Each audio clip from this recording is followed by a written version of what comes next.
E aí, pessoal? A gente chega na semana 3 do nosso curso de imersão. É, eu estou bastante satisfeito com todo o resultado. Assim, eu acho que é uma. Eu acho que era algo que eu precisava passar, assim, precisava passar por esse momento de desafio. Eu sempre quis ensinar tudo isso e nunca tive a oportunidade. E eu acho que também vocês precisavam de um momento desse também, né? Tipo, talvez de aprender algo sem ficar tanto pensando assim, o que é que cai em prova, o que é que não cai. Mas vê como a gente tá tratando de assuntos aqui interessantes, assuntos do ensino médio que a gente tá tratando, vendo na ciência real, né? Então, porra, tá valendo muito a pena, eu tô gostando muito de fazer tudo isso. E hoje a gente vai começar a falar sobre Marte, tá? Eu tô começando a gravar aqui a aula de Química, eu já terminei de gravar de Física. Eu essa semana não vou liberar assim as duas aulas, né? Ela vai ser cada aluno de química e o de física vão receber cada um as aulas separadas. Então, cada aula tem uma história própria. Se você me entende, tá? Cada aula tem uma história própria, tem um foco próprio, mas as duas também são complementares, beleza? Era como se fosse assim, por exemplo, vamos supor que você está assistindo um filme que tem parte um e parte 2, tá? Se você assistir só o filme que é parte 2, ele vai ter começo, meio e fim. Ele vai ter uma história que ela começa e termina. Mas se você vê os dois, eles se complementam, tá? Então, na aula de física eu foquei muito, por exemplo, na física dos foguetes, para a gente tentar entender como é que um foguete vai, por exemplo, para Marte ou para um outro planeta, ou sei lá, entra em órbita. Eu foquei bastante na parte da gravitação e na parte da terraformação de Marte eu foquei mais nas partes físicas, pressão atmosférica, temperatura, tá? Na parte química agora eu vou falar sobre, mais uma vez sobre foguetes, só que eu vou falar agora mais sobre a química dos foguetes, a combustão, o tipo de combustíveis, e quando entrar na parte de terraformação marciana, eu vou falar mais dos problemas químicos que envolvem Marte, tá? Então, como eu falei, os dois filmes fazem sentido isoladamente, só que eles fazem mais sentido quando estão juntos, certo? Eu vou começar aqui pela ficha técnica de Marte, e a ficha técnica é a mesma para as duas aulas. Se você já assistiu na aula de física, a ficha técnica simplesmente pule, tá? Eu não vou repetir essa ficha técnica aqui agora. Na verdade, eu vou repetir assim, tipo, vai ser o mesmo vídeo, o mesmo trecho do vídeo, tá? Então, simplesmente, se você já viu na aula de física, pula para, acho que são uns 13 minutos, 14 minutos de ficha técnica, que é quando eu falo sobre esses aspectos aqui de Marte, tá? Então, já você vai ver a ficha técnica. Quando passar a ficha técnica, a gente já volta para entrar na química dos motores de foguetes, beleza? Vou falar sobre uma ficha técnica de Marte, tá? Vou falar sobre algumas coisas importantes para a gente saber de Marte. São coisas que eu vou retomar durante a aula. Então, vou dizer, ó, lembra que a atmosfera é assim, lembra que tem essa lua que faz isso, lembra que tem, entendeu? Então, tudo que eu falar aqui vai poder ser usado tanto na parte de química quanto na parte de física, tudo bem? Então, vamos lá. Marte é o quarto planeta do sistema solar, né? Em ordem a gente tem Mercúrio, Vênus, Terra e Marte. Existe uma coisa chamada zona habitável de um planeta, tá? Eu vou falar disso um pouquinho mais para frente, mas de um planeta não, desculpa, de uma estrela. Por exemplo, o Sol, ele é uma estrela relativamente jovem, tá? Ela é uma estrela amarelada, mais ou menos. Ela tem uma certa energia ainda bastante importante para fornecer para a sua vizinhança. Só que ficar muito perto do Sol assim, ser condenado. Assim, é impossível que um planeta como Mercúrio, por exemplo, abrigue vida. Por quê? Porque lá não vai ter uma das condições primordiais para que haja vida, que é água líquida. A gente comentou isso na aula passada, né? Semana passada. A vida precisa de água líquida. Se um planeta estiver muito próximo do Sol, essa água ela vai ter entrado em ebulição, porque a temperatura média do planeta vai ser acima de 100 graus Celsius. Então, um planeta não pode estar muito próximo da sua estrela. Ele também não pode estar muito distante da estrela. Por quê? Se ele está muito distante, a temperatura média estando abaixo de 0 graus, a água vai se encontrar sempre no seu estado sólido. Então não vou ter água líquida. Então uma condição primordial é que as temperaturas de um planeta fiquem entre 0 e 100 graus para que eu tenha água líquida nesse planeta. Ou seja, uma estrela ela tem uma região que ela tem uma região, tá, que nem está tão perto da estrela para ser quente demais, nem está tão longe da estrela para ser frio demais. Essa região é chamada de zona habitável. Eu falei isso também no final da aula de física da semana passada, né? Semana passada? Não, semana retrasada, né? Que foi naquela parte que eu estava falando sobre não foi física, não, acho que foi química, não foi? Que eu estava falando sobre encontrar vida em outros planetas e tal. Aí eu falei sobre o sistema trapiste, e eu falei, por exemplo, que no sistema trapiste a gente tem lá aquela regiãozinha habitável que tinha 3 planetas que se encontravam mais ou menos dentro dessa faixa. No sistema solar, a gente tem a Terra bem no meio da zona habitável, tá? Então a Terra está num local excelente do sistema solar para se estabelecer vida. Ela está numa distância do Sol que permite que a água esteja líquida, né? Então, assim, é por isso que há abundância de vida aqui. Marte está no cantinho da zona habitável, tá? Então ele ainda faz parte da zona habitável, no entanto, não é não está tão bem colocado na zona habitável. Mas aí você faz, Bruno, qual é a temperatura média de Marte? A temperatura média de Marte é em torno de menos 80 graus Celsius. Bruno, como é que pode um planeta estar na zona habitável de uma estrela se a sua temperatura média é menos 80 graus Celsius? Bom, essa temperatura de Marte não é desse tamanho só pela distância que ele está do Sol. Tem outras coisas também, tá? Que a gente vai discutir um pouquinho mais para frente, beleza? Mas, a priori, a gente pode dizer que Marte é o 4º planeta do Sistema Solar e ele se encontra dentro da zona habitável, tá? No cantinho da zona habitável, mas sim, encontra-se dentro da zona habitável da estrela do nosso Sol, beleza? Ele é o 2º menor planeta, ele só é maior que Mercúrio. Tá? Por exemplo, Marte tem mais ou menos metade do tamanho da Terra, tá? Em raio, mais ou menos metade do tamanho da Terra. Lembrando que o volume do planeta, considerando ele uma esfera, o volume dele seria 4/3 de Pierre ao cubo. Então, se o raio de Marte é 1/2 do da Terra, é metade da Terra, quer dizer que o volume dele é 1/2 ao cubo do volume da Terra, né? Ou seja, é 1/8 do volume da Terra, beleza? Então o volume de Marte é em torno de 12 a 15% do volume total da Terra. Ou seja, ele é muito pequenininho, tá? Sem falar que a formação de Marte, a composição dele faz com que ele seja muito leve, tá? Marte só tem em torno de 10% do peso da Terra. Então, apesar de ter um volume em torno de 15% do volume da Terra, a massa só é 10% da massa da Terra. Ou seja, além dele ser muito menor, ele ainda é muito mais leve. Ele é mais leve do que deveria, inclusive, tá? Do que a Terra. Na parte de física, a gente vai fazer uma revisão de gravitação, e aí eu vou fazer alguns cálculos lá, mostrando para você o porquê que a gravidade é tão pequena lá. A gravidade em Marte é em torno de 3,8 metros por segundo ao quadrado. Né? Lembrando que a gravidade aqui na Terra é em torno de 10, 9,8, em Marte é em torno de 3,8, tá? Então é uma gravidade bem menor. É uma coisa que normalmente não é muito falada nos filmes, né? Os filmes de Marte, por exemplo, Perdido em Marte, a gente não vê muito aqueles astronautas andando, pulando assim, né? Como a gente vê em filmes da Lua e tal. Mas é o que deveria acontecer, tá? Porque a gravidade lá é muito pequena, beleza? Marte é vermelho, e aqui trata-se mais da aula de química, tá? Marte é vermelho por quê? Porque ele é um planeta riquíssimo em óxido de ferro, ou hematita, ou ferrugem, tá? Então é um planeta enferrujado.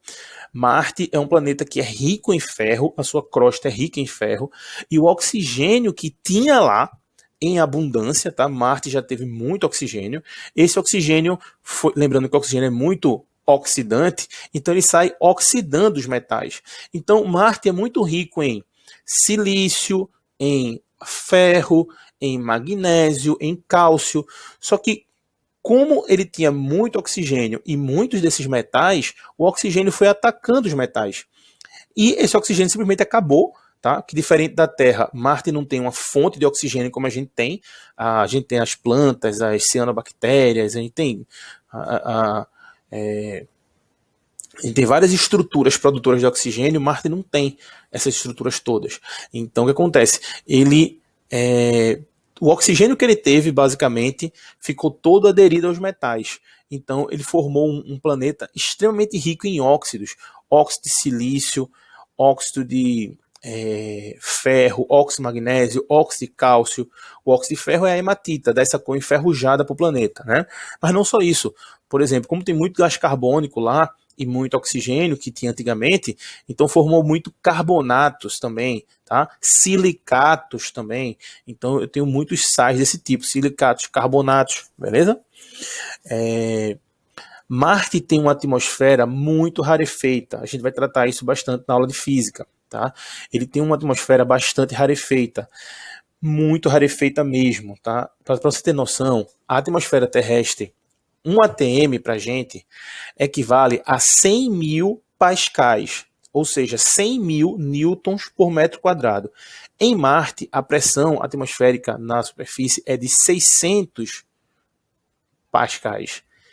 De 100 mil na Terra para 600 em Marte. Ou seja, a pressão atmosférica em Marte é menos de 1% da atmosfera da Terra, tá? Em quantidade de gases, em pressão atmosférica, beleza? A gente vai ver isso também especificamente em cada uma das aulas. Marte tem calotas polares, tá? Você nota aqui, ó, que ele tem os seus polos são ricos em gelo, só que esse gelo aqui, tudo que você está vendo branco aqui não é gelo de água, é gelo de gás carbônico, tá? É gelo seco. Gelo seco, gás carbônico sólido, tá? Só que misturado com água sólida também. Não existe água líquida na superfície de Marte.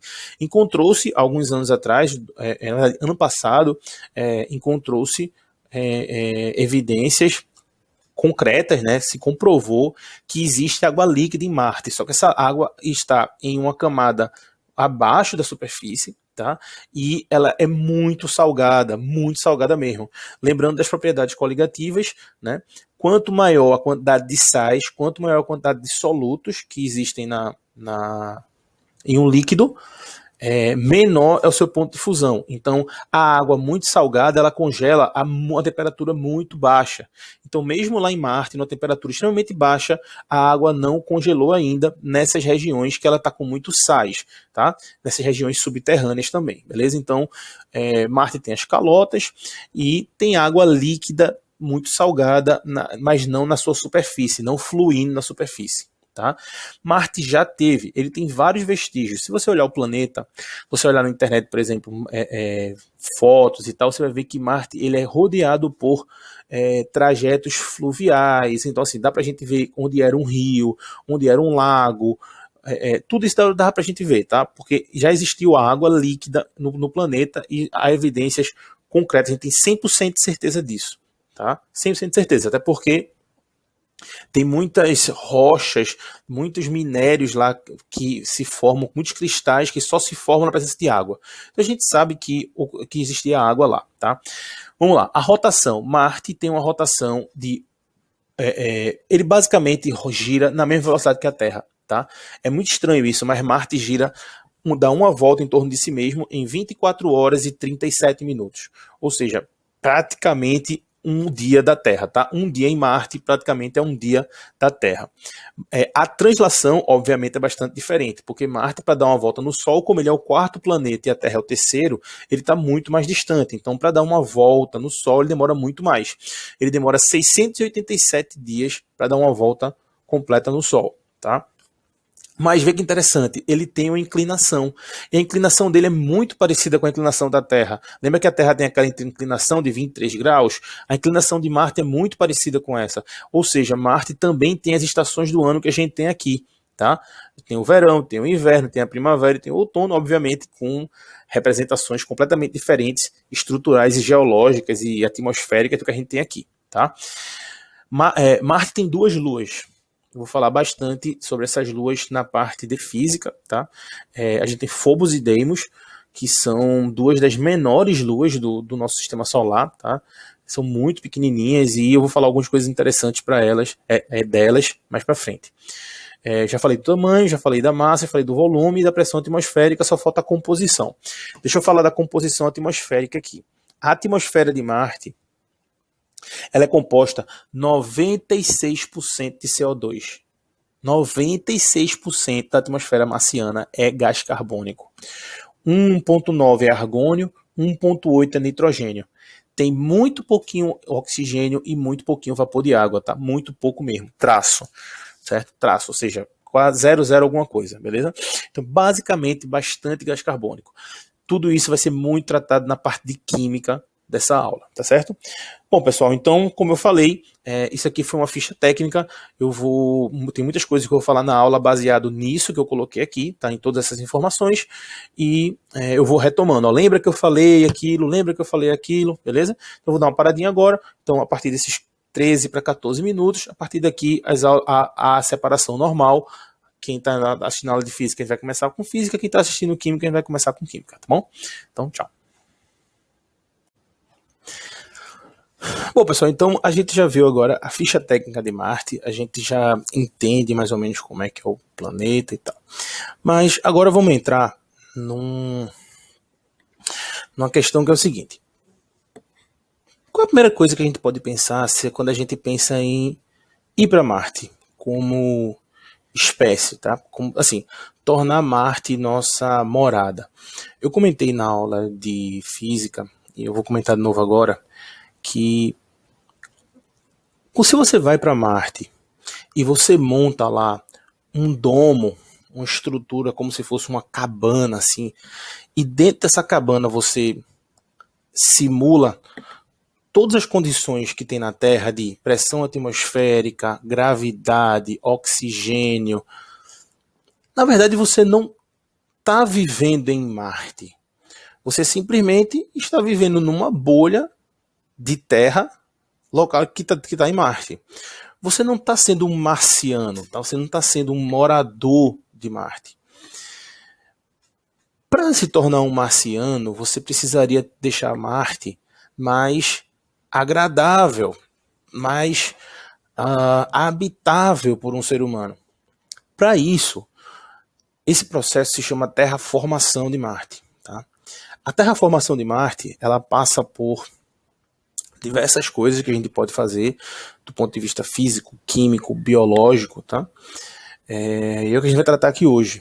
Mas antes da gente terraformar Marte, antes da gente transformar Marte em algo bom para o ser humano viver, lembrando que a gente nunca vai conseguir igualar Marte às condições da Terra, tá, pessoal? A gente nunca vai conseguir, por exemplo, que Marte tenha uma temperatura média de 20 graus, como é na Terra. A gente nunca vai conseguir que Marte atinja uma pressão atmosférica de 100 mil quilopascais, como tem na Terra. Tá? A gente nunca vai conseguir que Marte tenha um campo magnético como tem na Terra. Todas essas coisas foram abordadas na aula de física também. A gente não vai conseguir isso, tá? Não vai conseguir que Marte fique completamente igual à Terra. Mas também o ser humano é capaz de se adaptar e evoluir. E aí, por exemplo, vamos supor que a nossa espécie começasse a colonizar Marte, em alguns milhares de anos a gente teria seleção natural. E os seres humanos mais adaptáveis ao frio, os seres humanos mais adaptáveis à pressão atmosférica baixa, os seres humanos mais adaptáveis à ausência de campo magnético sobreviveriam, se reproduziriam, e a seleção natural criaria seres humanos diferentes. Provavelmente a gente seria mais alto, por exemplo, já que a gravidade lá é menor, tá? Então os seres humanos tenderiam a ser mais altos. A gente teria seres humanos com por exemplo, uma capacidade pulmonar extremamente diferente, né? Tipo, trabalhando com pressões bem menores, trabalhando com níveis de oxigênio menores e assim por diante. Tá? A gente teria plantas que trabalhariam em condições físico-químicas diferentes. A gente teria animais que, se as plantas são diferentes, os animais também seriam diferentes. A gente teria toda uma cadeia alimentar diferente. Tá? Inicialmente parecida com a Terra, porque os animais provavelmente que chegassem lá iriam da Terra, mas tipo... com o tempo, a seleção natural criaria novas espécies, passaria por um processo enorme de especiação, por exemplo. São muitas coisas para a gente pensar. Né? Mas antes de terraformar Marte, a gente precisa chegar lá. E para chegar lá, vamos falar um pouquinho sobre os nossos motores desse desenvolvimento, dessa exploração, né? Que são os foguetes. Vamos dar uma estudadinha na química dos motores dos foguetes, tá? Ou na química dos foguetes em si, tá bom? Pessoal, isso aqui é um foguete da SpaceX, tá? É um dos últimos foguetes que estão sendo desenvolvidos. Ele tem esse grande silo aqui, ó, que tem muito combustível aqui dentro, mas também tem uma área grande para poder levar mantimentos e tal, tá? Tá se testando bastante esse foguete aqui por causa de um detalhe que eu vou falar já já, que tem a ver com essa reação de Sabatier aqui, tá? Então esse foguete aqui é o futuro, pessoal. É simplesmente maravilhoso ver os testes e tal. Cada semana tem um teste diferente e a gente vai vendo os testes, tá certo, dá errado, assim, a gente tá vendo a história acontecer, tá? Esse foguete aqui é o futuro, tá? Vou falar mais um pouquinho dele mais pra frente. Bom, os foguetes, eles são basicamente o quê? Eles são um grande reservatório de combustível aqui, tá? E esse combustível, ele sofre combustão, ou seja, com comburente, tá? Vamos lá. A combustão acontece quando um combustível encontra o comburente, tá? Por exemplo, qual é o comburente mais comum das nossas combustões? É o oxigênio. Né? O comburente é o oxidante, é aquele cara que vai lá oxidar a matéria orgânica. E o combustível, existem vários combustíveis no planeta Terra, né? Gasolina, álcool, querosene, até o próprio hidrogênio em algumas células combustíveis. Ou seja, eu tenho vários combustíveis que vão sofrer combustão, que é uma oxidação, normalmente pelo oxigênio, que é o comburente, tá? Eu expliquei bastante isso na aula de física, mas eu vou comentar aqui também, que é o seguinte. Como é que o foguete funciona? Por que ele sobe? Ele sobe porque ele empurra algo para baixo. Ele gera uma combustão aqui dentro, uma explosão, e essa explosão ejeta gases aqui. Os gases que são produzidos na combustão são ejetados aqui em altíssima velocidade. E a quantidade de movimento desses gases vindo para baixo é igual à quantidade de movimento que empurra o foguete para cima. Né? Afinal de contas, há uma conservação da quantidade de movimento. Então, todo o gás que é jogado para aqui para baixo com uma certa quantidade de movimento, essa quantidade de movimento joga o foguete para cima. Então, é assim que o foguete funciona. Só que eu expliquei lá na aula de física uma coisa chamada equação do foguete, ou tirania do foguete, que diz que, preste atenção, quanto mais eu quero que esse foguete suba, quanto mais rápido eu quero que ele suba, mais coisa eu tenho que jogar aqui para baixo. Ou mais rápido eu tenho que jogar o que está aqui para baixo. Se eu tenho que jogar mais coisa para baixo e mais rápido, eu preciso que tenha mais combustão aqui dentro. Para ter mais combustão aqui dentro, é preciso que tenha mais combustível. Para ter mais combustível, esse foguete vai ficando cada vez mais pesado. Então, olha qual é a tirania da equação do foguete. Quanto mais rápido eu quero que ele vá, mais combustível eu tenho que botar. Mas quanto mais combustível eu botar, mais pesado ele fica, mais lento ele fica. Então, se eu quero aumentar a velocidade dele e eu aumento a quantidade de combustível, eu aumento a quantidade de combustão, logo eu aumento a velocidade de ejeção aqui dos gases, mas eu também aumento o peso dele. Então acaba que tem um limite. Chega uma hora que eu não consigo mais, não faz mais diferença botar combustível. Porque quanto mais combustível eu botar, vai simplesmente compensar a combustão que está saindo com a massa total dele. Tá? E aí eu não consigo mais. Eu não consigo mais aumentar a velocidade desse foguete. Tá? Então todo foguete, todo planeta, ele tem uma velocidade de escape. Né? E a nossa tecnologia só permite que nossos foguetes atinjam a velocidade limite. Na Terra, felizmente, essa velocidade limite dos nossos foguetes, da nossa tecnologia atual, é maior do que a velocidade de escape da Terra. Então a gente consegue escapar do planeta ainda. Mas, por exemplo, se a Terra fosse 50% maior, a gente não conseguiria nunca sair da Terra. Simplesmente porque a velocidade de escape seria tão alta que ela excederia esse limite de velocidade que os foguetes atuais têm. Beleza? Bom, os foguetes eles trabalham com tipos diferentes de combustíveis. Tá? Eu tenho combustíveis sólidos e líquidos convencionais, eu tenho foguete a reação nuclear, eu tenho um foguete com motor iônico e eu tenho um foguete com motor a metano, tá? Vamos começar um a um desses aqui. Então aqui tá lá bonitão, né? O foguete aqui, ó, ejetando seus gases a altíssima velocidade, tá? Ó, muitos gases sendo ejetados com muita velocidade. Essa ejeção dos gases é uma quantidade de movimento vindo para baixo, o que empurra o foguete para cima, quando é movimento para cima, tá? Vamos lá. Tem dois tipos básicos de foguete. Básicos, tá? Os que têm propelente líquido e os que têm propelente sólido. Vamos lá, olha esse desenho, tá? Olha esse desenho. Aqui, esse pedacinho aqui é o local onde vai toda a tripulação, as pessoas, a carga que está indo para o espaço, vai tudo aqui. Olha o que eu vou falar, 85% do peso do foguete é combustível.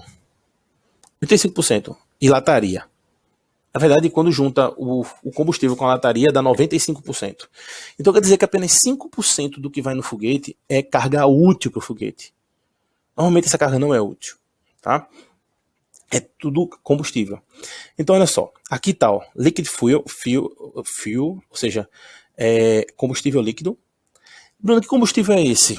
Normalmente é um combustível chamado RP1. RP1 é um combustível feito de querosene ultra refinada, tá? Muito refinada, ou seja, uma querosene muito pura, tá? Que é colocado aqui. E o comburente, olha só que interessante, pessoal. O comburente é o oxigênio. Mas vê que coisa. Se eu botasse aqui um balão de oxigênio gasoso, esse oxigênio acabaria rapidamente. Porque é muita combustão que eu tenho aqui acontecendo. Então, o comburente de um foguete não é oxigênio líquido, não é oxigênio gasoso, é oxigênio líquido. É o famoso LOX, Liquid Oxidizer, ou Liquid Oxygen. Tá? O LOX, LOX, é oxigênio líquido que vai nesses combustíveis. Porque o oxigênio, o gás, ele está muito mais separado, o líquido está mais unido. Então eu tenho muito mais moléculas de oxigênio se ele tiver líquido do que se ele tiver gasoso. Tá? Então, eu tenho esses canos aqui que carregam o oxigênio líquido e para se encontrar com o RP1, a querosene. Aí há a combustão. Quando eu tenho a combustão, na câmara de combustão, simplesmente esses gases sofrem explosão, esses gases são ejetados para baixo, jogando o foguete para cima. Tá? Isso aqui é o básico, é o foguete basicão. Tá? Inclusive na aula de física também eu dei uma dica de filme, né? Eu falei sobre o filme Céu de Outubro. Dá uma pesquisada sobre esse filme, se puder assiste, tá? Um filme massa, assim. É o filme da história de uma criança que quer simplesmente fazer um foguete. Porque quer fazer um foguete, ele passa a estudar esse foguete. Tem toda uma metáfora lá, é um filme super interessante, tá? Um filme que, assim, eu adoro. E assim, para você não ficar pensando, porque eu tô falando assim, não, eu falei isso na aula de física e tal, mas na aula de física eu falei várias vezes assim, não, isso aqui eu vou falar na aula de química, isso aí eu vou falar na aula de química, tá? Ou seja, acaba que, como eu falei, as duas aulas estão se complementando, tá? Mas elas fazem sentido por si só, beleza? Deixa eu pequenininho mesmo. Tem também o foguete com o propelente sólido, tá? Que é simplesmente uma pasta que é formada entre o combustível sólido e o oxidante sólido, tá? Essa pasta aqui, ela também pode ser, mas não é o mais comum, tá? O mais comum seria esse propelente líquido, tá bom? Bom, eu também posso ter um motor a reação nuclear. Como é que seria isso? Ao invés de ter uma combustão, misturando o oxigênio líquido com o combustível, eu poderia ter uma reação nuclear acontecendo aqui. Essa reação nuclear, ela geraria uma explosão que faria expandir um recipiente com gás hidrogênio, tá? Ó, hidrogênio líquido, beleza? Pessoal, o hidrogênio líquido, ele entraria por aqui, ó, né? E quando ele entrasse aqui, ele aqueceria, porque está sendo muito calor sendo produzido aqui dentro, ó. Por quê? Porque aqui é onde está acontecendo uma reação de fissão nuclear. Então a fissão nuclear aqueceria o hidrogênio e cuspiria o hidrogênio para trás.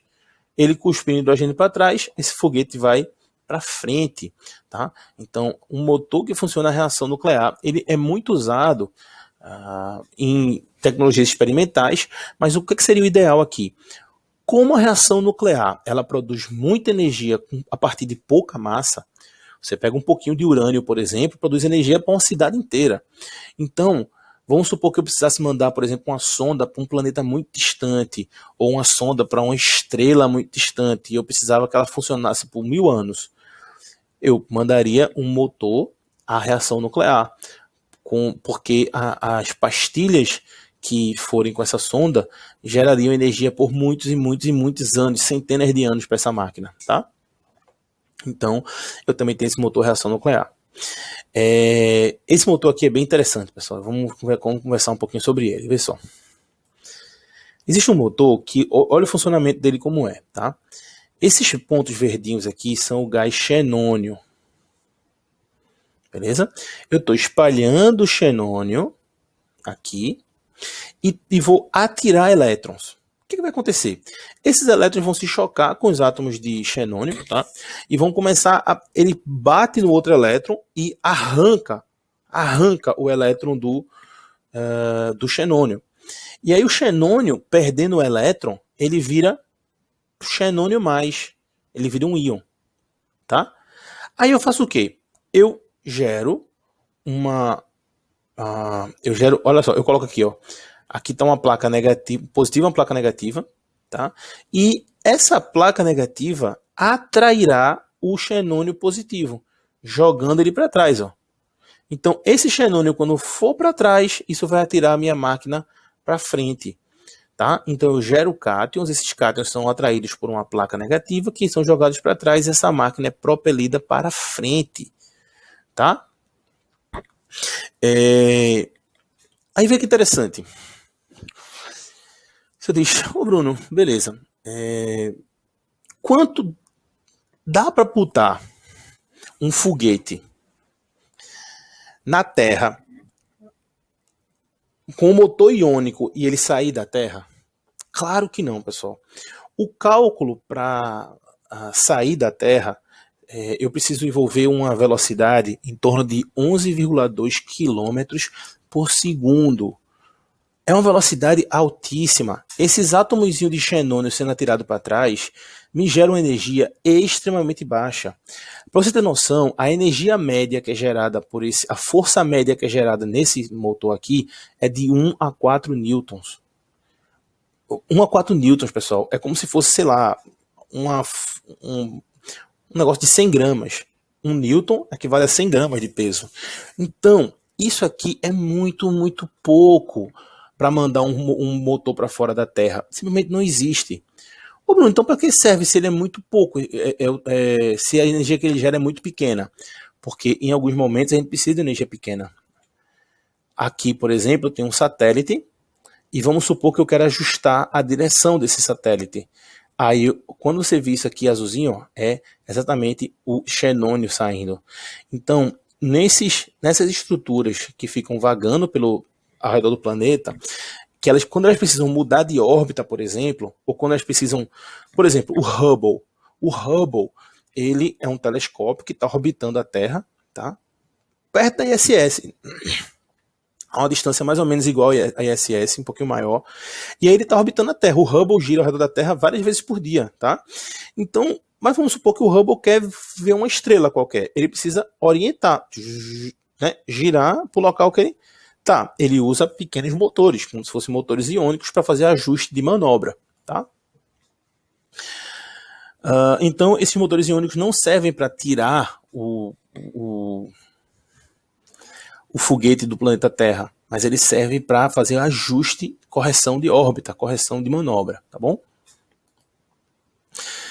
E a gente chega numa parte bastante interessante, bastante importante, que são os motores a metano. Tá? Eu vou mostrar primeiro uma imagem aqui do motor Raptor da SpaceX. Esse aqui é o motor Raptor. Para quem não sabe, SpaceX é a empresa do Elon Musk, né? O Elon Musk é um rico, um magnata, um ricão que gosta muito de ciência e ele é dono da Tesla e da SpaceX. A Tesla é uma empresa que produz carro elétrico e a SpaceX, que é a empresa privada que está mais na frente para levar o ser humano a Marte. Daqui a uns 2 anos a SpaceX vai estar fazendo turismo espacial, inclusive, indo para a Lua e voltando, né? Pelo menos dando uma volta na Lua e voltando. Imagina você poder pagar por isso, assim, você pagar para dar uma voltinha na Lua, assim, né? Surreal. E a empresa dele evolui muito, pessoal. A empresa dele está monstruosa, assim, em questão de inovação, de criatividade, de criação de novos tipos de foguete e assim por diante. Esse motor aqui, pessoal, está funcionando com a combustão de metano CH4. Bruno, beleza, vamos lá.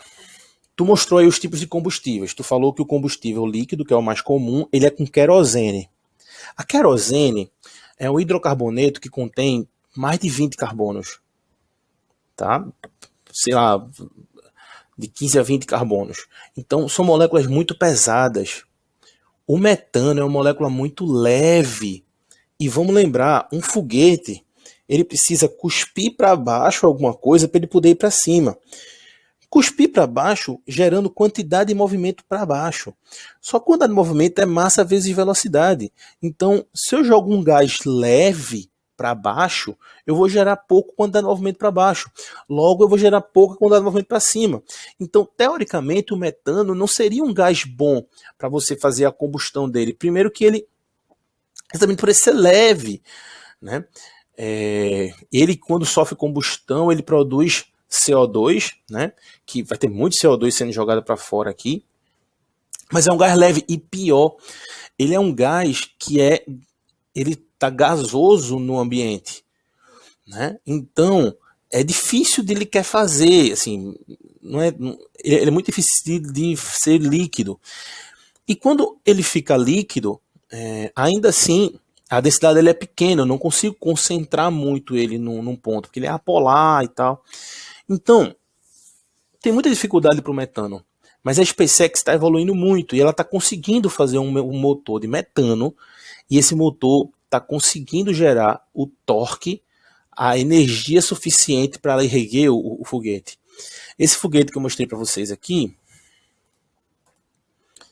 esse foguete aqui que eu mostrei, esse aqui, ele já tem os motores Raptors, ó. Aquele que eu acabei de mostrar, aquela imagem, é uma dessa aqui, ó. Tá?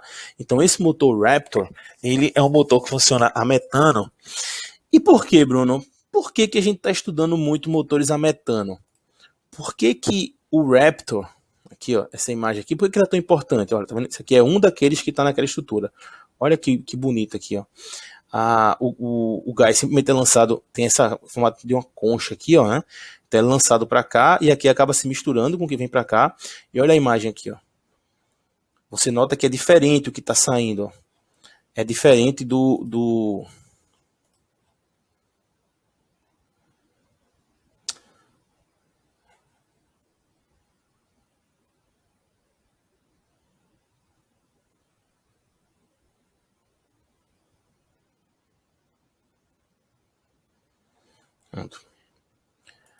Você vê o que está saindo aqui, ó, é diferente daquele do combustível líquido, né? Daquela quantidade gigantesca de gás, né? Que está saindo.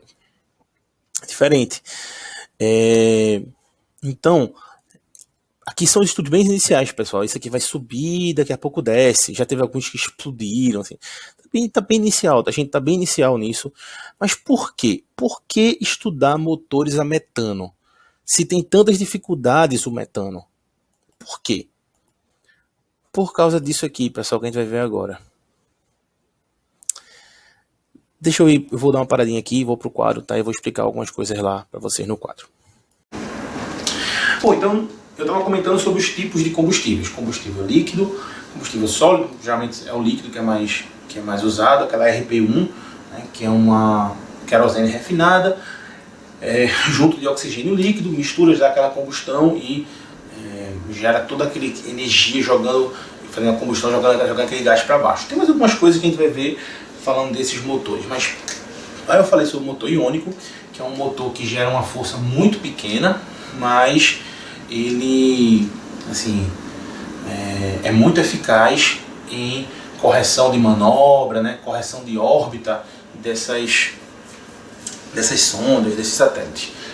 Mas aí vamos falar sobre o metano. Por que a gente está investindo tanto? Por que Elon Musk está investindo tanto em fazer um motor movido a metano? Vamos lembrar da ficha técnica de Marte que a gente viu. Marte, ele tem uma composição da sua atmosfera que tem 96% de gás carbônico, aproximadamente 2% de argônio, aproximadamente 2% de nitrogênio. Tem traço de O2 e traço de água, vapor. Traço é uma representação estatística para dizer que é um valor tão pequeno que quase não dá para a gente mensurar, mas tem, tá? Mas é traço, bem pequeno. Porque aqui na verdade é 1.9, aqui é 1.9, então sobra aí uns 0,2 para esses outros gases todos que existem, tá? Então, basicamente, a atmosfera de Marte é feita de CO2. Vamos lá, vamos pensar. Marte já foi riquíssimo em oxigênio, tá? Essa atmosfera já foi rica em oxigênio. Só que acontece, Marte, ele é um planeta rochoso. Então é um planeta que tem muitos metais. Então ele sempre tinha metais: ferro, cálcio, magnésio, silício. Então ele tinha muitos metais. Metais, na presença de oxigênio, oxidam. O oxigênio é um ótimo oxidante. Então o que acontece?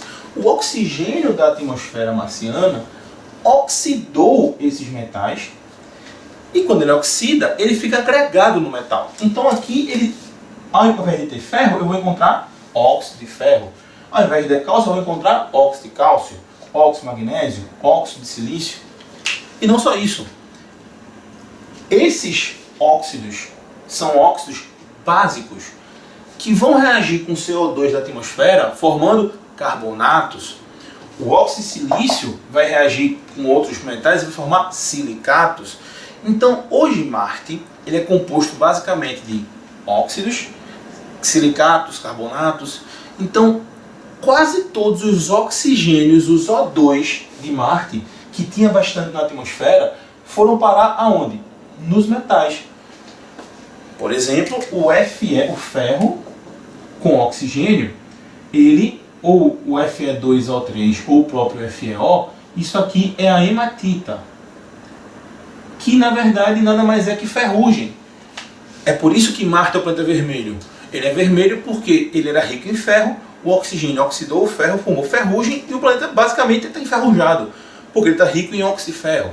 Então Marte praticamente não tem oxigênio mais na sua atmosfera, só tem CO2. Então é óbvio que a gente não conseguiria viver lá. Isso aí é óbvio agora, né? A gente precisaria passar por uma terraformação, que eu vou falar mais para frente. Mas eu não estou considerando nada disso ainda. Eu ainda estou na parte mais simples, a viagem, tá? Para lá. A gente já viu uns foguetes. Eu posso simplesmente fazer um foguete com RP-1 mesmo e fazer esse foguete subir, chegar lá em Marte e tal. A questão é a seguinte. Vamos pensar. Eu acabei de comentar com você agora a questão da tirania da equação do foguete. Falei na aula de física, mas falei agora também. Se eu quero levar, preste atenção, quanto mais combustível eu coloco no foguete, maior é a velocidade, é a combustão que ele faz, mais ele joga então gás para baixo, ou seja, ele teria mais energia jogando ele para cima, só que ele fica mais pesado. Então eu preciso de mais velocidade de ejeção, aí eu preciso botar mais combustível. Só que botando mais combustível, eu tenho mais ejeção para baixo, mas ele fica mais pesado ainda. E assim por diante, eu não consigo resolver isso. Então tem um limite de peso que eu consigo colocar no meu foguete. Chega uma hora que eu posso botar mais combustível, mais combustível, mais combustível, eu não vou mudar a velocidade dele, do foguete. Há um limite nisso, né? Então pensa só. Imagine se eu tivesse que colocar no foguete que vai para Marte o combustível da ida e da volta. Vê que parada. Hoje em dia, se eu quero botar algum foguete em órbita, o que é que eu faço? Eu encho ele com combustível, aí enquanto ele está subindo, ele está queimando o combustível todo. Quando ele chega lá, que ele se escapa da Terra, eu não preciso mais desse combustível.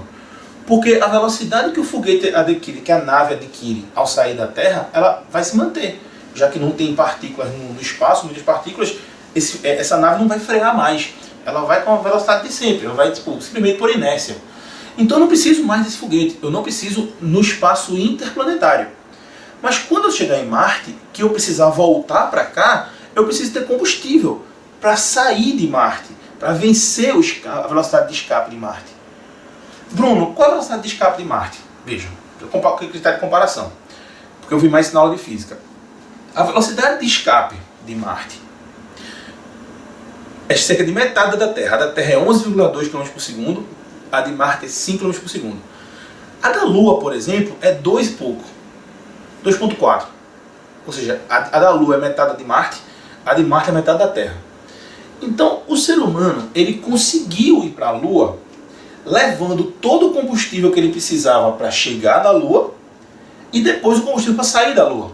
Por quê? Primeiro, a Lua é muito perto e segundo, o escape da Lua é muito pequeno. Então, qualquer foguetinho que eu coloco lá, eu consigo voltar para a Terra. Para Marte, não. Para Marte, primeiro, ele é muito longe, então eu já preciso colocar mais combustível na saída para poder escapar totalmente da órbita da Terra. E, segundo, para escapar de Marte na volta, eu preciso de muito combustível. Então, simplesmente eu não consigo levar esse combustível todo. Logo, eu preciso produzir combustível em Marte. Você, porra, como é que eu vou fazer isso, velho? Porque, veja, o que eu preciso com um foguete? Eu acabei de mostrar. Eu preciso de um combustível, eu preciso de um comburente. O comburente é oxigênio. Já em Marte já não tem. E o combustível é um composto orgânico. Aí é que não tem mesmo. Em Marte não tem composto orgânico. Assim, né? Não tem petróleo, não tem... E aí, como é que eu faço? E aí, em 1800 e bolinha, um cara chamado Sabatier, inclusive que ele batiza aquela equação de Sabatier-Sandéhan, que é a equação que produz por hidrogenação catalítica gordura hidrogenada, né? A reação de Sabatier é o seguinte: se você pegar CO2 e botar para reagir com hidrogênio, isso dá metano e água. Essa é a famosa reação de Sabatier. Ela precisa ter uma certa temperatura, ela precisa ter uma certa pressão para acontecer e alguns catalisadores, como por exemplo níquel. Eu comentei isso nas aulas de reações orgânicas. Normalmente reações que envolvem hidrogênio é preciso que você catalise com níquel ou com platina. Você precisa de um metal para fazer catálise heterogênea, né? Ele faz a dissorção, né? O metal atrai o hidrogênio fica preso no metal e aí fica mais fácil para o CO2 ir lá, dar uma porrada e romper essa ligação do átomo de hidrogênio, para poder quebrar e poder formar essa ligação, né? Aqui eu preciso balancear, então vai ficar 4 aqui, 2 aqui, né? Então, ó, se eu pegar 4 moléculas de hidrogênio, uma molécula de CO2, calor, pressão e níquel, eu consigo produzir metano e água. Vê que coisa linda! Para que vai servir o metano? Combustível do foguete, do motor Raptor da SpaceX, que eu acabei de mostrar para vocês, que é o motor que trabalha com metano.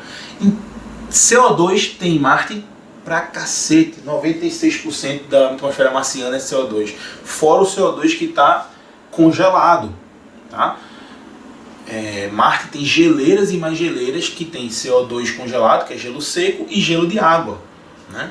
Inclusive faz parte da terraformação retirar esse CO2 sólido de lá. Vou falar mais para frente. Por enquanto, quero que você entenda o seguinte: essa reação aqui é maravilhosa para a gente produzir em Marte combustível.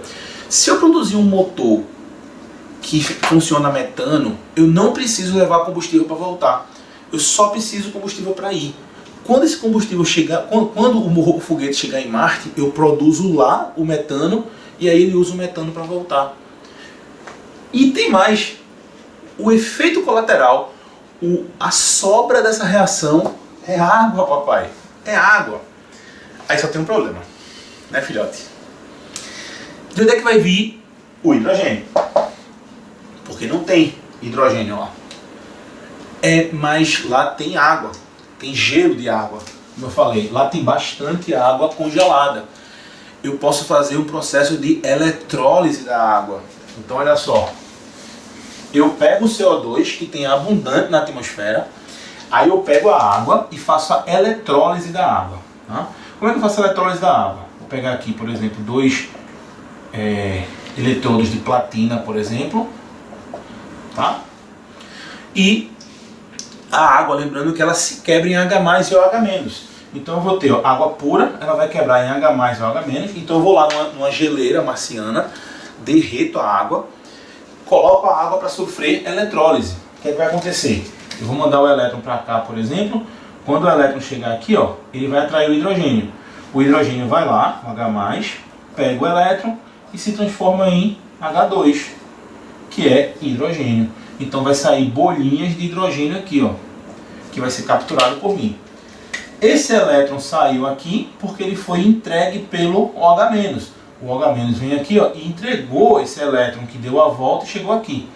Então ele entregou o elétron, perdendo o elétron, e aí é aquela reação que a gente vê de eletrólise, né? Que é, ó, 4OH- vai dar 2 águas, mais um oxigênio, mais 4 elétrons.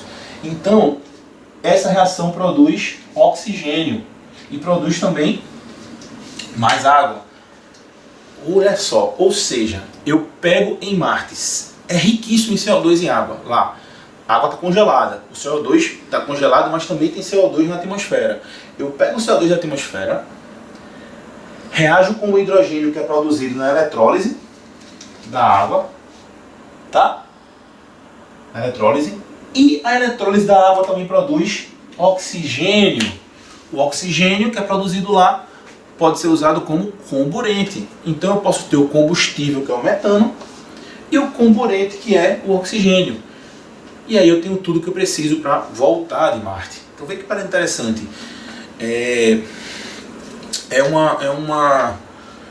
O desenvolvimento desse motor é crucial para a nossa história da nossa exploração espacial. O desenvolvimento do motor a metano, tá? Como eu falei, dá uma pesquisada aí, o motor Raptor da SpaceX já está muito avançado nisso, a gente já está conseguindo fazer muitos testes, tá? Toda semana eles transmitem ao vivo, assim, tem muita imagem disso, tá? É bom a gente acompanhar isso, pessoal. A gente está no alvorecer disso, tá? Daqui a milhares de anos as pessoas vão lembrar dessa época, do que a gente está fazendo hoje, tá?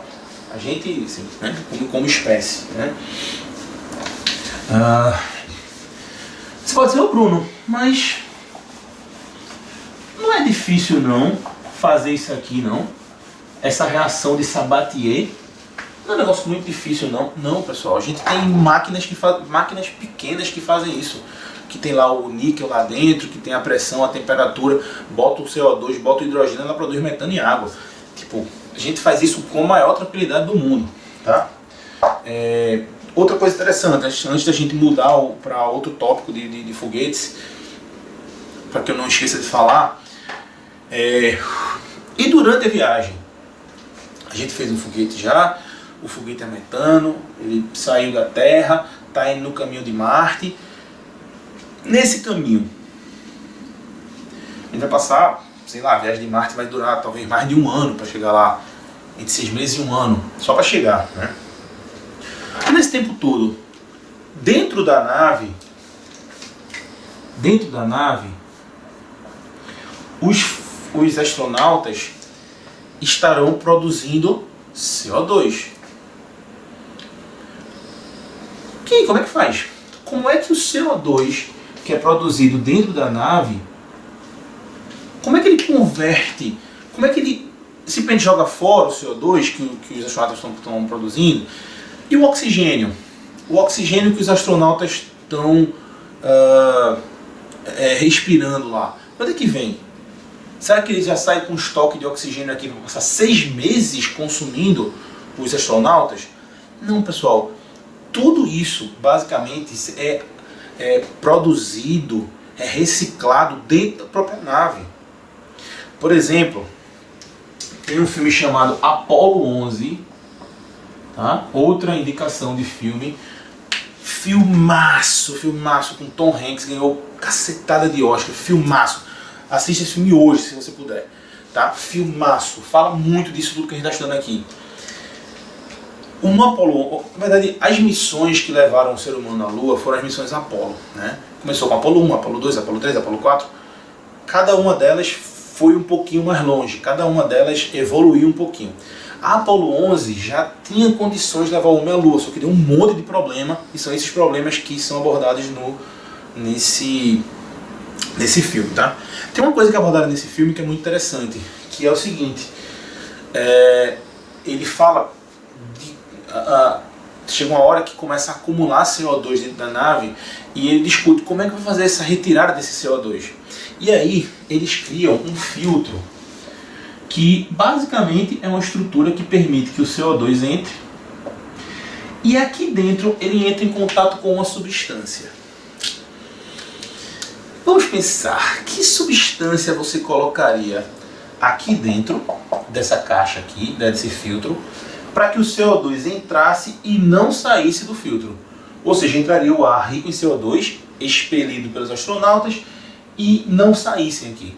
Ou seja, então aqui seria tipo, o ar com o CO2 e saísse só o ar.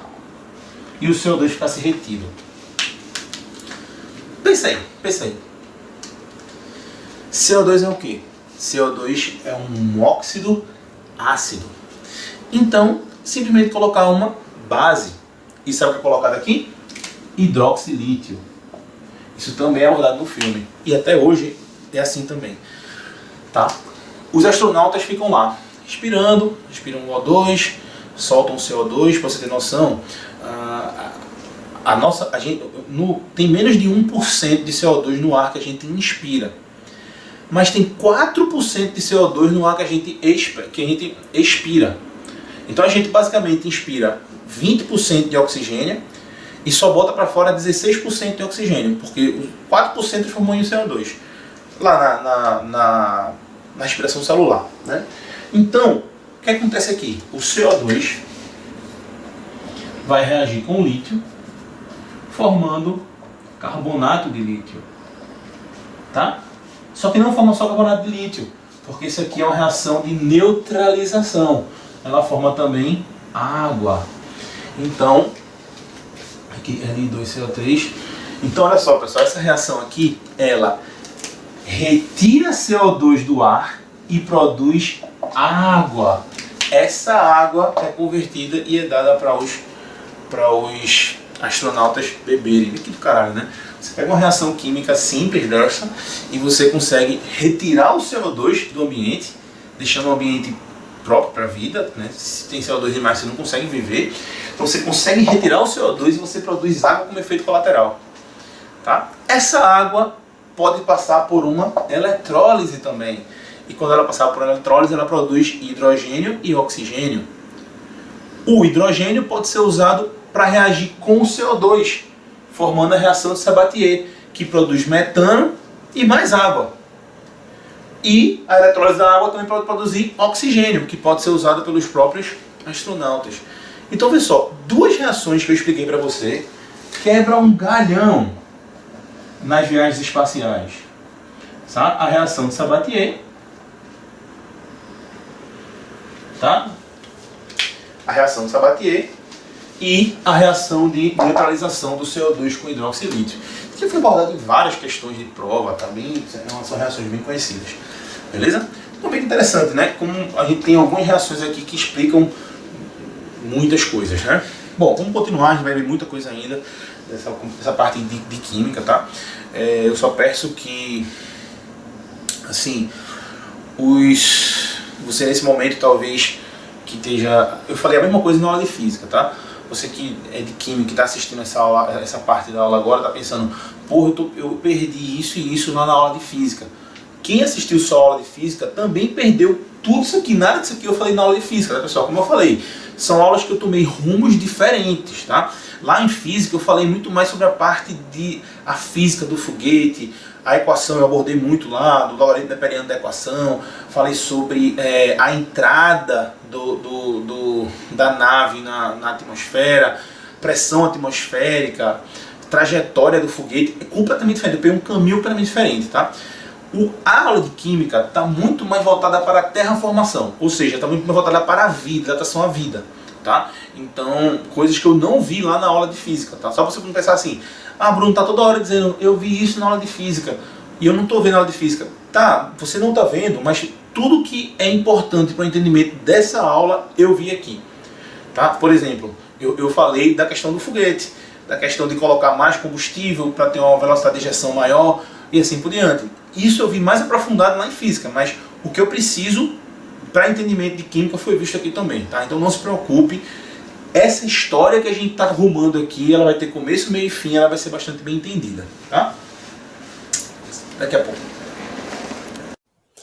Bom, pessoal, então, continuando aqui, a gente viu os tipos de combustíveis, a gente viu a importância do motor a metano, né? Eu vi o Raptor da SpaceX, que vai ser o motor que a gente vai para Marte, por causa da reação de Sabatier. Eita, peraí. Ela estava aqui atrás. A equação de Sabatier é a equação que produz, que converte CO2 mais água, né? Não, CO2 mais hidrogênio, que transforma em água e metano, né? Aqui, por exemplo, está um astronauta que está lá na estação espacial, e essa máquina aqui, ó, é uma máquina que faz essa conversão. É uma máquina que produz a reação de Sabatier e produz metano. Essa máquina aqui, ó, tá? Uma máquina que pode ser facilmente carregada na nave, tá? E agora vamos falar uma coisa, vamos falar sobre, já que eu falei tanto de foguete, né? Vamos falar sobre o icônico foguete F1 da Saturn V. Para quem não sabe, Saturn V ou Saturno V era o nome do foguete que levou o ser humano para a Lua, tá?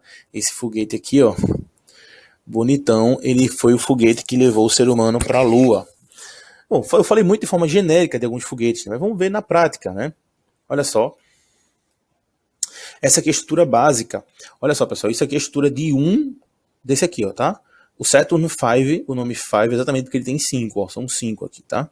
Então o Saturn V, ele tem 5 estruturas dessa aqui, ó. E ela, a estrutura principal, uma delas é o seguinte, ó. Aqui, vamos ver o que ele coloca, tá? Aqui ele coloca suprimento de combustível, tá? Então, o combustível tá vindo por aqui. O combustível era o RP1, que é a querosene refinada, tá? O azul aqui é o suprimento do oxidante, que era o LOX, ou seja, o Liquid Oxygen, o oxigênio líquido, tá? Então, por aqui vinha o combustível, tá?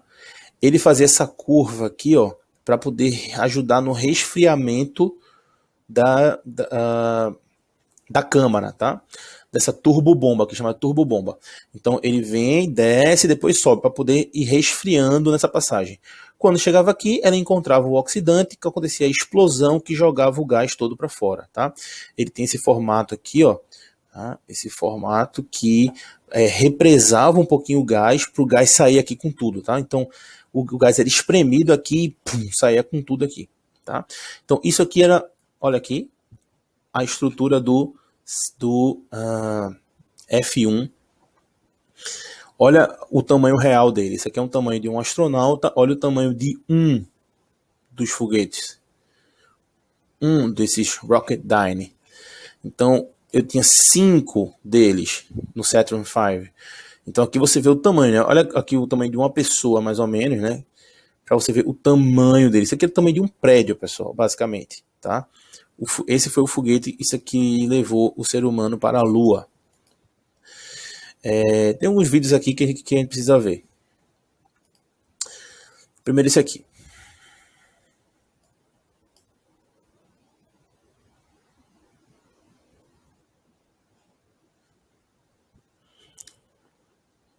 Olha só o que ele fala aqui no começo. Peraí. Apollo 2, tá? No Kennedy Space Center, na Flórida, no Cabo Canaveral, em julho de 69, tá? Então, olha só, vamos ver. Tem umas coisas que eu quero mostrar aqui para você, tá? Olha só. Isso aqui tem câmera lenta, tá?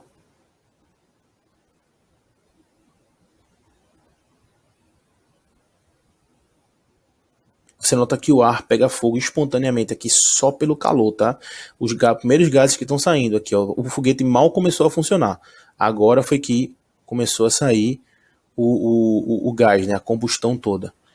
No começo você não vai ver muita coisa, mas já você vai ver uma coisa bem interessante. Aí, ó, depois, olha só ele voltando, que legal.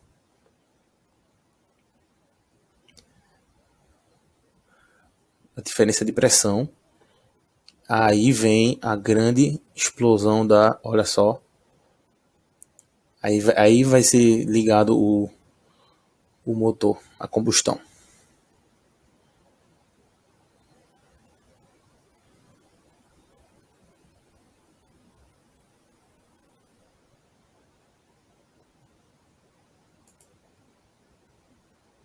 Aqui são placas de gelo caindo, tá?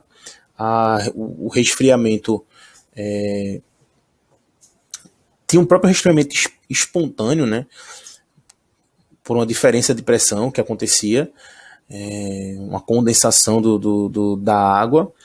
Olha, agora que vai aparecer os foguetes, ó, eles estavam lá embaixo. Mas olha que interessante isso aqui, pessoal, que eu quero mostrar para vocês. Você tá vendo que o que tá saindo do foguete é uma coisa meio preta. Será que você consegue adivinhar o que é isso? Olha só. Olha que parada aqui. Isso aqui, ó, é bem interessante. Essa coisa preta aqui. Você consegue adivinhar o que é isso? Deixa eu te dizer. Nos primeiros foguetes que foram desenvolvidos pela NASA, a quantidade, o calor era tão grande que era gerado quando você fazia a combustão do oxigênio líquido com a RP-1, a quantidade de calor era tão grande que saía destruindo tudo, saía derretendo os materiais. De forma que a NASA viu que ela não dava para ela fazer uma combustão com aquele tanto de energia, com aquela temperatura altíssima que ela estava fazendo. Então, ele precisou reduzir a quantidade de energia produzida na reação de combustão. Vamos lembrar, uma reação de combustão é uma oxidação. Quando você pega, por exemplo, um composto orgânico e você leva ele até CO2, você está gerando a oxidação máxima. Por quê? CO2, o carbono, está com NOx mais 4. Ele sendo da família 4A, ele só pode até ir mais 4. Então ele está fazendo a oxidação máxima dele. Então, quando você faz a combustão total, você está fazendo a máxima oxidação que o carbono pode ter. Então, tu pega o composto orgânico e produz CO2, a oxidação é máxima, a quantidade de energia liberada é máxima. Então, de que forma você poderia liberar menos energia? Fazendo uma combustão parcial, que é aquela que produz ou monóxido de carbono ou carbono fuligem. Como é que a gente controla, então, se a combustão vai ser total ou vai ser parcial? Depende da quantidade de comburente. Se tiver oxigênio demais, de sobra, ele vai oxidar todos os carbonos que ele puder e vai fazer uma combustão total. Se tiver oxigênio em falta, pouco oxigênio, o que ele vai fazer? Ele vai oxidar um pouquinho cada carbono. Então o carbono, ao invés de ir até mais 4 e virar CO2, ele vai até mais 2 e vira CO. Ou então ele vai só até 0 e vira C, carbono fuligem. Então, o que você está vendo aqui preto é fuligem sendo jogada fora. Essa fuligem vem da combustão parcial, que é resultado do controle na quantidade de oxigênio que é liberado naqueles tubinhos. Ou seja, de propósito, a NASA fez com que o oxigênio fosse o reagente limitante e não o reagente em excesso. O reagente em excesso se tornou o próprio combustível, a RP-1. Então, o oxigênio virou um reagente limitante, levando a uma combustão parcial, que produziu fuligem. Fazendo assim, liberava menos energia lá em cima, dentro de onde está acontecendo na câmara de combustão, e aí diminuía a possibilidade de sair derretendo tudo, tá? Então era controlado essa quantidade de energia, beleza? Então isso preto que você está vendo é exatamente isso, tá? Vamos lá, tem mais um videozinho que eu quero aqui mostrar, peraí.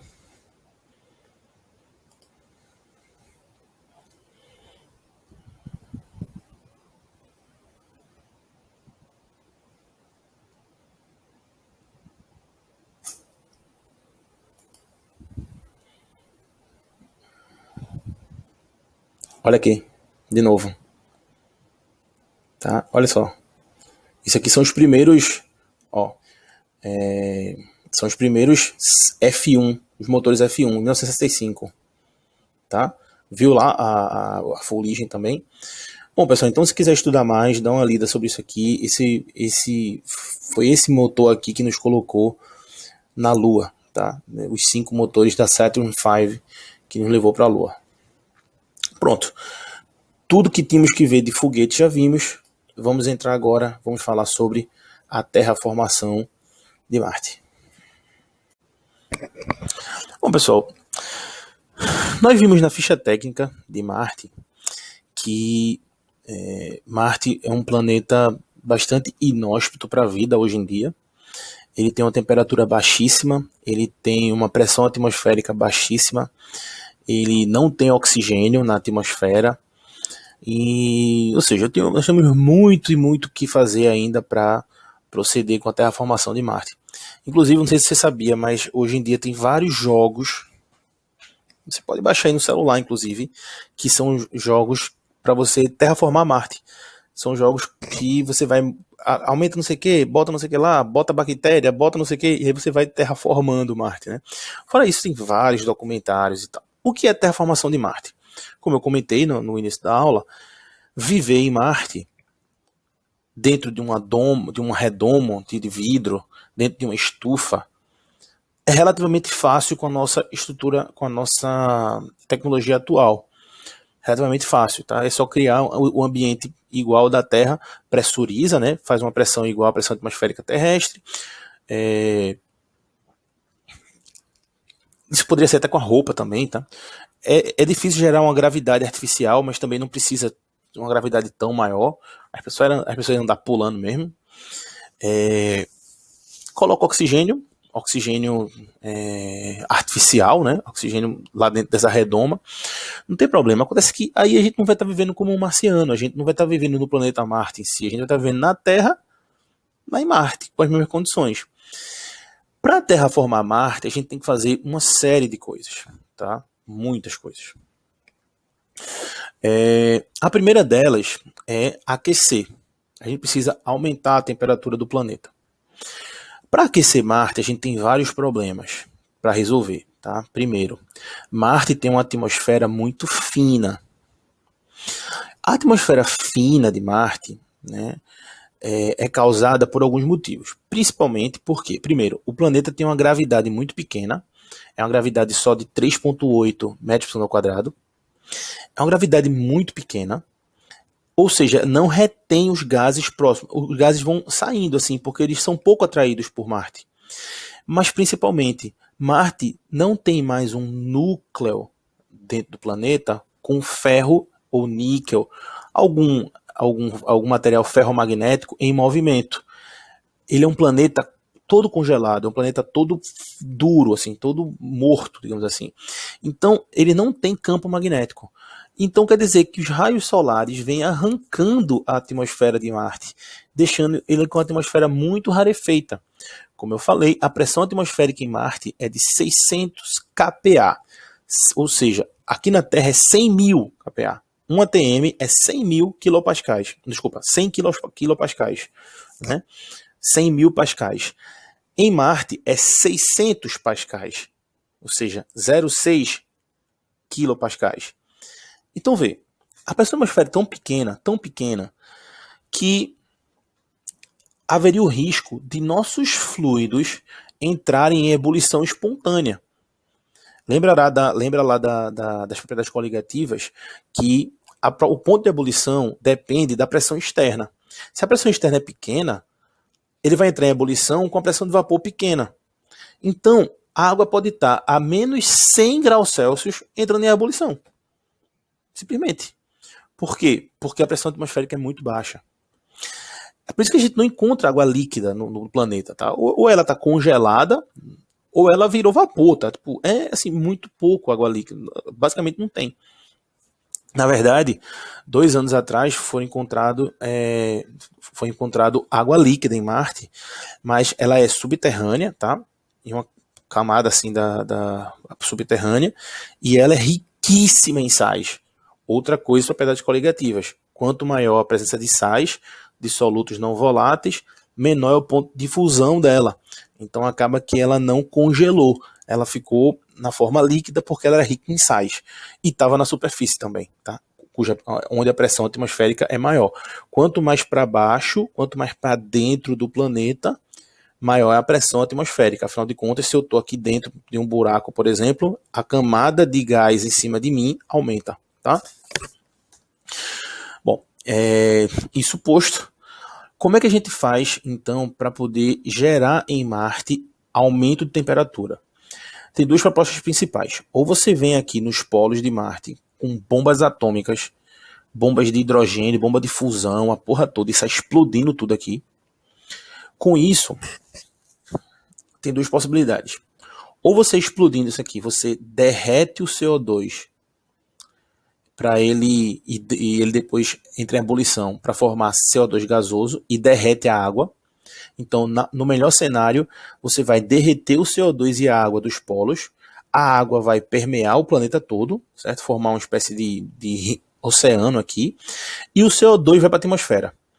O CO2 indo para a atmosfera, Bruno, mas a atmosfera não já tem 96% de CO2? Eu sei, mas veja, 96% de CO2, mas a quantidade absoluta de gás é pequeno. Afinal de contas, a pressão atmosférica é muito pequena. Então, o que eu precisaria fazer aí? Eu precisaria botar mais CO2 ainda. Por quê? Porque o CO2 é um gás do efeito estufa. Então, geraria um efeito estufa no planeta Marte com o CO2. Então, calcula-se que em torno de 100 anos, fazendo essas explosões aqui nas calotas, eu conseguiria derreter praticamente toda a água e todo o CO2 daqui, e eu geraria um efeito estufa no planeta. O efeito estufa é um evento cascata. Por quê? Quanto mais gás na atmosfera tem, maior é o efeito estufa. Quanto maior é o efeito estufa, maior é a temperatura do planeta. Quanto maior a temperatura do planeta, mais água derrete, mais CO2 evapora, gerando mais efeito estufa, que aquece mais e assim vai, tá? Então, Marte, em algum momento do passado dele, ele entrou numa espiral de perda de gases.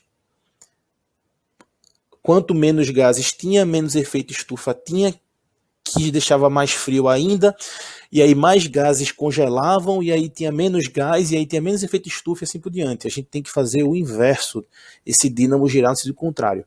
Eu tenho que fazer o quê? O CO2 para a atmosfera, depois chegar na atmosfera gera um efeito estufa, que derrete mais CO2, que derrete mais água, que libera mais gás na atmosfera e assim por diante. Supondo que nós consigamos fazer isso, o que é que a gente vai ter agora? A gente vai ter um planeta com uma atmosfera mais densa, tá? Com uma atmosfera mais rica em gases, com a pressão atmosférica maior, e um planeta um pouco mais quente, tá? Não é quente como a Terra, pessoal. É tipo assim, sei lá, ao invés de ter uma temperatura média de menos 80, tem uma temperatura média de menos 50, menos 40. Por exemplo, tem regiões na Terra que tem temperatura média disso, menos 40, menos 30. Lá na Sibéria, lá no Polo Norte, no Polo Sul, a gente tem temperaturas baixíssimas e lá tem vida, né? Por mais seja difícil, tem vida. Então, daria pra gente, de certa forma, aumentando um pouco a temperatura do planeta, esperar que alguma vida sobrevivesse lá, tá? Tem outra coisa também. A superfície marciana foi descoberto por alguns, acho que foi o rover Spirit. Marte hoje tem 8 rovers andando, funcionando nele, né? Spirit, Curiosity, a gente tem vários rovers. Está indo para lá o Perseverance agora, né? A gente tem vários rovers aí. Um deles descobriu que a superfície marciana é rica em ácido, tá? É rica em ácido. E ácido sulfúrico, ácidos. E ela também é rica em óxidos. Lembra que eu falei agora há pouco? É rica em óxido de ferro, em óxido de silício e tal. Óxido de ferro, óxido de silício, óxido de cálcio, óxido de magnésio, são todos óxidos básicos. São óxidos básicos. Então, vou dizer, Bruno, peraí. Então, tu quer dizer que a superfície marciana ela é rica em ácidos e é rica em óxidos básicos. Então, por que não está tendo reação toda hora? Porque só tem reação se tiver água. Só tem reação se tiver interação, se tiver choque. Então, como não tem água líquida, não tem reação. Mas o que aconteceria se eu jogasse água líquida lá? Começaria a ter reação. Então, veja que interessante. Vamos supor que eu tenho ácido sulfúrico aqui e eu tenho óxidos básicos. Botando água, eu teria uma reação de neutralização.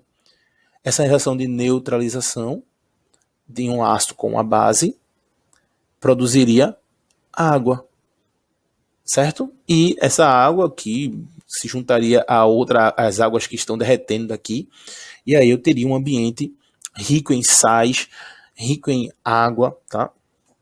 Também seria uma alternativa. Alternativa não, é um desdobramento de você espalhar água pelo planeta. É que espalhando água você faz reagir as reações que estão dormentes. Elas estão lá prontas para acontecer, mas não estão acontecendo, tá?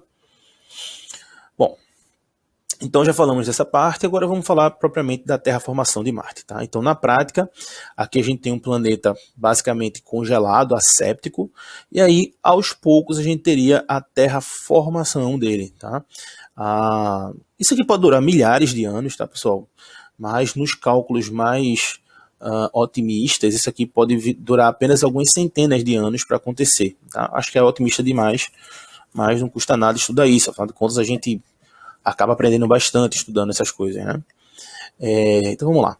A terraformação de Marte ela tem algumas etapas que precisam ser cumpridas, né? Algumas etapas eu já coloquei aqui. Primeiramente, eu preciso aumentar a temperatura.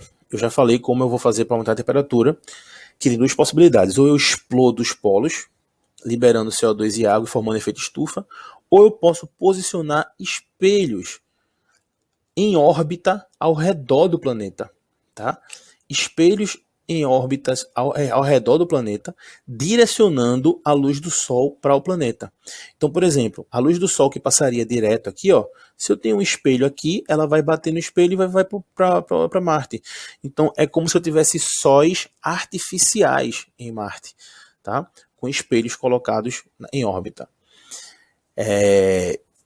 Mas aí tem um problema, né, também. Marte vai continuar sem magnetismo. E aí, como é que faz? Ele continua sem magnetismo. Eu acabei de criar uma atmosfera nova, com efeito estufa, mas se não tiver magnetismo, os raios solares, os raios cósmicos vão vir e vão arrancar a atmosfera que eu acabei de criar. E não dá para você simplesmente aquecer o núcleo do planeta, não dá. Ou derreter o ferro que está congelado lá, não dá. Então não dá para criar um magnetismo próprio de Marte, mas daria para criar um magnetismo exógeno, externo. Vamos supor que aqui está o Sol e aqui está Marte. Eu precisaria colocar aqui entre o Sol e Marte alguns dipolos gigantes, tá? Dipolos elétricos gigantes, para que eles gerassem o seu próprio magnetismo e desviasse os raios solares danosos, tá? Deixando Marte com a atmosfera íntegra. Isso também daria para se fazer com a tecnologia de hoje. Apesar de ser muito caro, também daria para se fazer com a tecnologia atual, tá? Vamos lá. Então, fases da transformação. Como eu falei, a gente precisa primeiro aquecer o planeta. Aquecendo o planeta, a gente vai aumentar a quantidade de gases na atmosfera. Aumentando a quantidade de gases na atmosfera, eu aumento o efeito estufa, que aí eu concentro mais calor, né, no planeta. Concentrando mais calor no planeta, eu derreto mais água, eu coloco mais CO2 para fora, aumentando o efeito estufa, né? Eu entro numa cascata de eventos que vai aumentando a temperatura do planeta. Mas não só isso, vai aumentando também a pressão atmosférica do planeta. Como eu falei, a pressão atmosférica, se for muito baixa, o nosso corpo, nossos líquidos do nosso corpo entram em ebulição espontânea, tá? Então, para evitar isso, eu preciso, se você quiser dar uma pesquisada, uma coisa chamada limite de Armstrong, que é o limite mínimo de pressão atmosférica que eu preciso ter para que a água não entre em ebulição dentro de nós. Na nossa temperatura 37 graus Celsius, ou 36 graus Celsius. Tá? Se a pressão for menor do que esse limite, a nossa água, a nossa saliva, as nossas mucosas, tudo vão começar a ferver, assim, tipo, a água simplesmente ebulir dentro da gente, tá? Então nós temos a fase aqui. Primeiramente, é a fase que tem que simplesmente criar as habitações, e aqui o ser humano não está ainda terraformando. Aí depois vem a intervenção na atmosfera, que aí ele fala aqui, ó, pode ser feito a liberação de dióxido de carbono que está congelado nos polos, tá? Gerando greenhouse gases, que é tipo, greenhouse é efeito estufa, ou talvez colocar espelhos focando em Marte, tá? Então seria a segunda fase. A terceira fase seria o seguinte: você criando um efeito estufa, você aumentaria a temperatura e aí a água passaria a existir no estado líquido. Aí vê que interessante agora. A água existindo no estado líquido, ela começaria a correr pelo planeta, e aí ela sofreria evaporação, gerando as primeiras nuvens. Gerando nuvens, elas começaria a chover também, tá? Então eu teria chuva, eu teria uma dinâmica atmosférica lá, tá? Então, assim, tendo chuva, a gente passa a ter água corrente. A água corrente, água fluindo pelo planeta é importantíssimo. Por quê? Porque quanto mais a água vai fluindo, mais eu tenho reações químicas acontecendo, tá? E ela penetra por locais que ela não estava indo antes e assim por diante. Aí, se eu já tenho, vamos lá, preste atenção. Se eu já tenho água fluindo, se eu já tenho uma atmosfera mais rica em gases, com efeito estufa já acontecendo, a temperatura do planeta aumentando, aí eu poderia introduzir as primeiras estruturas vivas. Mas aí essas estruturas não seriam plantas, não seria nada disso. Seriam algumas bactérias. Bactérias que realizam fotossíntese. Então eu começaria a introduzir no planeta, em alguns locais específicos, cianobactérias, bactérias em geral, e bactérias que fazem fotossíntese. Eu não sei se só são as cianobactérias, não sei se tem mais, mas principalmente cianobactérias. Essas bactérias fazem a fotossíntese. Elas pegariam o CO2, pegariam a água que está correndo pelo ambiente e produziria glicose e oxigênio, começando a liberar oxigênio no planeta.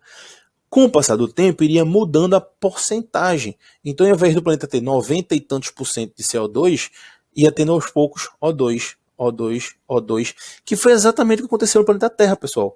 O planeta Terra tem essa abundância de oxigênio por causa das estruturas vivas. Antes de ter estruturas vivas, nosso planeta tinha muito mais outros gases do que oxigênio, tá? Outra coisa, as cianobactérias, assim como outras bactérias, bactérias que fazem, por exemplo, como é que chama aquilo? Que é quimiossíntese, né? Quimiossíntese. Poderia pegar minerais, substâncias minerais e produzir energia e sobreviver com isso. E também eu poderia... que eu ia falar? Sim, lembra que na atmosfera de Marte também tem nitrogênio. Nitrogênio, as bactérias fariam aquele processo de nitrificação, nitrosação, tal, pegando nitrogênio e transformando em nitratos, fornecendo nitratos, deixando o ambiente rico em nitrato, podendo ser então um ambiente propício para plantas, porque agora eu já vou ter calor do nosso efeito estufa da atmosfera nova de Marte, eu já vou ter a água corrente e eu vou ter substâncias ideais para fazer plantação e para que as plantas funcionem, para que as plantas cresçam, tá? Então, vê que coisa interessante. Então, isso seria o início de uma, agora sim, terraformação. Tá? A gente foi fase a fase dessa terraformação para que a gente chegue nisso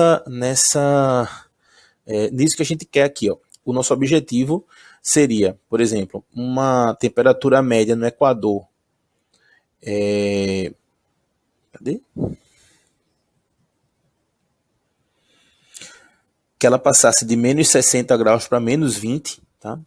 Bruno, menos 20 é muito frio. Sim, pessoal, mas tem pessoas que vivem em mais frio que isso, tá? Então daria para se viver. E a gente quer que a pressão atmosférica, olha só, 100 milibars. 100 milibars é um bar é aproximadamente 1 atm, né? Então a gente quer que chegue em 100 milibars, que é 0,1 atm. Hoje ela é 0,06 atm. Indo em 0,1 atm já daria para a gente viver assim, mais ou menos, né? Bom, então, ó, olha só, aqui seriam imagens mostrando como é que seriam as primeiras estruturas. Não seriam árvores nem nada. Seriam basicamente estruturas que viveriam. Aqui seriam, por exemplo, alguns córregos com água, tá? Aqui tá muito frio, mas tipo, ainda assim teria alguns córregos com água já circulando. A atmosfera passaria a ter um aspecto mais azulado, tá? Porque eu já tenho outros gases e não só tipo poeira e CO2. Então já tenho mais gases aqui. Quanto mais gás tem na atmosfera, mais ela vai puxando para um azulado, tá? As primeiras estruturas, as primeiras plantas aqui, primeiras algas surgindo, cianobactérias, essas coisas, tá? Aqui é o símbolo desse projeto, né? Se você quiser pesquisar mais sobre a terraformação de Marte. Aqui está uma foto recém-tirada da região do Polo Norte, né, de Marte. Tudo isso que você está vendo branco aqui é gelo seco, tá, pessoal? É CO2 congelado. A água congelada está mais aqui, ó, nessa parte mais escura, assim, tá? Onde tem uma água congelada. Isso branco aqui é gelo seco. Beleza? Deixa eu ver. Bom, veja, a gente tem, como eu falei, as fases da transformação são, primeiro, formação de colônias, simplesmente para replicar a forma de viver da Terra, e para que tem que ter algumas colônias lá que sirvam inclusive de entreposto. Por exemplo, chega um foguete lá com pessoas, esse foguete precisa que seja produzido metano lá na reação de Sabatier, então tem que ter alguém morando lá e tal. Então Marte no futuro vai ser mais ou menos como é a ISS. A ISS, que é a Estação Espacial Internacional, ela está viajando a 400 km de altura na Terra, né, vagando em sua órbita, e fazem 18 anos que sempre tem alguém vivendo lá. Sempre. É assim, chega um, sai outro, chega um, sai outro, às vezes fica dois e assim por diante. Então, sempre tem alguém morando lá. Por quê? Porque a ISS é fundamental nas pesquisas espaciais, é fundamental em vários estudos. Tá? É a obra mais cara que o ser humano já fez, é a ISS, a Estação Espacial. Então, para Marte seria assim também. Assim como um dia vai ser na Lua também. A Lua vai servir de entreposto, tá? Você dá uma passadinha na Lua, recarrega e vai para Marte, por exemplo, já que o escape, a velocidade de escape da Lua é bem menor do que a de Marte, tá? Depois de formação de colônias, aí eu começaria a mexer na atmosfera, aumentando o efeito estufa, derretendo a água, né? A água, quando começasse a correr líquida, aumentaria uma série de reações químicas. Essas reações químicas liberariam mais água, liberaria outras substâncias. Depois eu colocaria vida, eu colocaria algumas bactérias para pegar esse CO2, converter em oxigênio e na atmosfera recém-criada, eu começaria a mudar o perfil gasoso, o perfil de gases, né? Tipo, passaria a ter mais oxigênio do que gás carbônico com o passar do tempo, certo? Bom, então é isso, pessoal. Eu indiquei alguns filmes, eu indiquei na aula de física, eu falei sobre os filmes tradicionais desses assuntos, né, que é tipo 2001, Odisseia no Espaço, Contato, Interestelar, Perdido em Marte, Europa Report, que inclusive Europa Report eu indiquei lá na primeira aula, na primeira semana. Fora isso, eu indiquei um filme que eu adoro, assim, eu falei tanto na aula de física, na aula de química, que é Céu de Outubro, e agora eu não indiquei esse na aula de física, mas estou indicando agora que foi o Apollo 11, tá? Eu acho que tem muito assunto aí para você dar uma pesquisada, tá? Se você se interessou por essa questão de terraformação de Marte, a gente tem vários aplicativos, a gente tem documentário, a gente tem jogo que você brinca com a terraformação de Marte, tá? O que eu quero, pessoal, é que essas coisas que eu coloquei para você agora entrem no seu radar, tá? Você comece a pensar nessa possibilidade, a pensar que tem pessoas hoje que estão se esforçando, estão dedicando suas vidas a isso, a esse tipo de estudo, tá? A esse tipo de realização absurdamente fantástica, né? Bom, então é isso, pessoal. Não sei quanto tempo que essa aula durou, não estou fazendo esse controle. Especificamente, a gente não fez nenhuma revisão específica nessa aula de química, então ela deve ficar um pouco menor do que as outras, que gasometria, por exemplo, eu fiz uma grande revisão. Da primeira semana também eu falei sobre radioatividade, falei sobre qual foi aquela com o começo? Fiz uma revisão de uma série de coisas. Na parte de química, na parte de física dessa semana eu fiz uma revisão, acho que uns 40 minutos de gravitação. Aí acabou que a aula ficou um pouquinho maior por causa disso, mas assim, de aula pura, essa ficou um pouquinho menor. Não tinha tanto assunto quanto tinha as outras, mas acho que ficou bem interessante. E eu acho que essa deu mais material para você estudar sozinho, mais ideias, mais dúvidas para você pesquisar do que as aulas anteriores, tá? Então vamos continuar. Semana que vem a gente tem uma aula falando sobre a ciência das guerras, também vai ser bem interessante, tá? Espero que você esteja gostando aí, tá bom? Abraço.